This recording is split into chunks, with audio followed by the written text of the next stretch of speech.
You have nail heads that popped out of your sheetrock. Is that something you need to be concerned about? Find out next.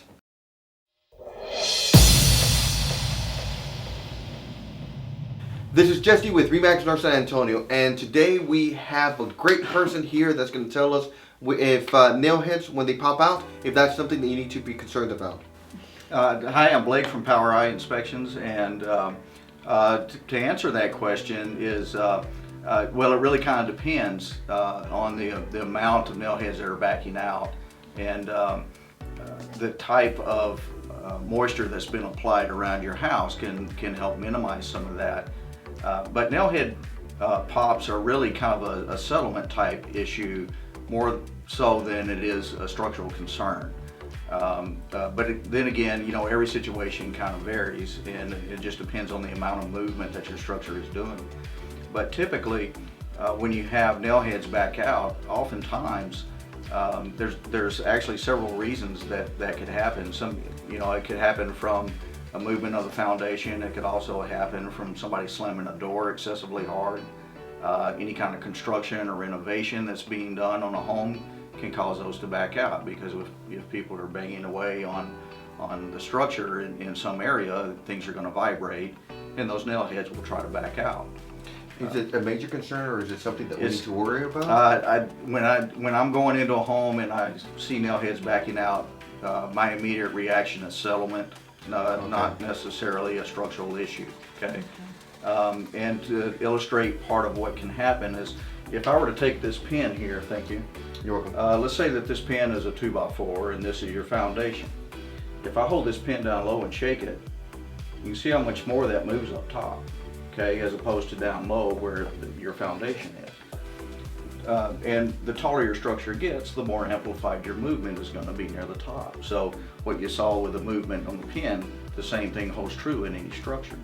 So it's really not uncommon to see more signs of movement related issues like nail heads backing out on an upper floor level as opposed to a lower floor, or even on a first floor. If you have just a single story home, near the top of the wall or on the ceiling, you're more likely to see them there than you would be down lower. Okay, so it happens, there's more probability of it happening upstairs than Absolutely. downstairs. Absolutely. Okay, how about if someone has the vaulted ceilings or the tall ceilings? Same thing applies. Okay, so the same thing applies. It's just the higher your structure gets, the more amplified your movement is going to be near the top. So the more signs of movement that you may see as the higher it goes.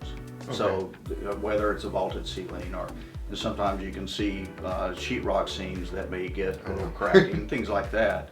And those are common ceiling configurations to get a little movement. And when you have the taller structure, it's going to be more susceptible to a little bit of cracking and some nail heads backing out and things like that. Okay, what do you suggest if, heaven forbid, we have a nail pop? What can a homeowner do to be able to correct it?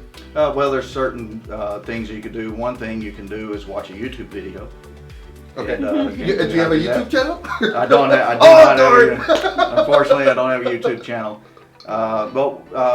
It's really a cosmetic related issue. And it can be a little bit of an eyesore depending on how severe it is. Sometimes you can see the nail head itself. The drywall or the sheetrock has popped all the way off, and you can see the head of the nail.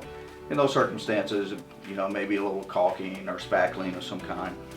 But sometimes, if it hasn't broken all the way through, I haven't tried this personally, but you might try taking a little piece of cardboard cutout and put it flat up against the nail head. That's good. And just take a little hammer or a rubber mallet or something like that and just tap it back into place. And oftentimes you can correct that and get it to go back in without having to worry about touching up any of your sheetrock. Oh wow.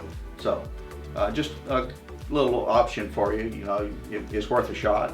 If it doesn't work, don't hold it against me. But that is one option that you can try. Otherwise, you're probably looking at a little bit of cosmetic work. Okay, so it's just more cosmetic. It's not anything to really worry about. Right. Okay.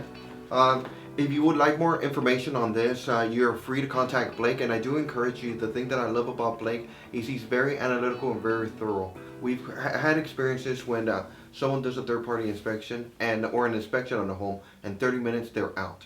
The great thing about Blake, hopefully I'm not putting you in a situation or a position, but he does take 2 hours of inspecting your home. So we're blessed there. Also, if let's say for argument's sake you purchase a new home and you decide to do a third-party inspection afterwards or in the 10th month before the builder's inspection runs out, we do encourage you to contact Blake so you can get the builder to resolve any of those concerns. Like I said, Blake's contact information is going to be down here in the bottom, and if you have any other questions, please feel free to contact us. And once again, this is Jesse with the Garza Home Team at REMAX North San Antonio. Please don't forget to like, subscribe, and leave a comment. Thank you, and we'll see you next time. Bye!